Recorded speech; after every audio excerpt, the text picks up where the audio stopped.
अस्सलामु अलैकुम रहमतुल्लाहि व बरकातुहू। प्रिय मुलांनो, आज आपण लिहिणार आहोत छोटीशी बी या कवितेचे प्रश्न उत्तर आज आपण लिहिणार आहोत। तर चला मुलांनो सुरू करूया। प्रश्न पहिला पहा, कावित्रीने बीला वर येण्यासाठी कोणाचे गुण घ्यायला सांगितलेले आहे? तर उत्तर आहे, कावित्रीने बीला वर येण्यासाठी माती व पाण्याचे गुण घ्यायला सांगितले आहे। कोंबाने कोणता रंग घेऊन वर यावे असे कावित्रीला वाटते? तर उत्तर आहे, कोंबाने लाल तांबूस रंग घेऊन वर यावे असे कावित्रीला वाटते। प्रश्न तिसरा पहा, पानाला बालपण सोडून द्यायला कावित्री का सांगते? तर उत्तर आहे, पानातून कली निर्माण व्हावी म्हणून कावित्री पानाला बालपणा सोडून द्यायला सांगत आहे। चला मुलांनो, याचप्रमाणे आपण चौथा आणि पाचवा प्रश्न पाहूया। त्याआधी या प्रश्नांची उत्तरे आपल्या नोटबुकमध्ये लिहून घ्या। कावित्री कलीपासून कोणती अपेक्षा करते? तर कावित्री कलीला सांगते की तू तुझ्या घट्ट पाकल्यात बसू नकोस, कलीच्या पाकल्यातून फूल निर्माण व्हावे ही अपेक्षा कावित्रीची आहे।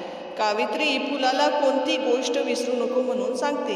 तर कावित्री फुलाला रंगंधात डोलून बी द्यायला विसरू नको म्हणून सांगत आहे। तर मुलांनो, नक्कीच हे प्रश्न उत्तर आपण लिहिले असेल। तर पुढचा प्रश्न पाहूया। त्याआधी आपल्या चॅनलला सबस्क्राईब करा आणि बेल आयकॉनचा बटनही प्रेस करा। बी चे पुन्हा बी मध्ये रूपांतर होण्याची क्रिया कर्माने लिहा। तर पहा मुलांनो, छोटीशी बी, कोंब, पान, कली, फूल आणि नंतर बी।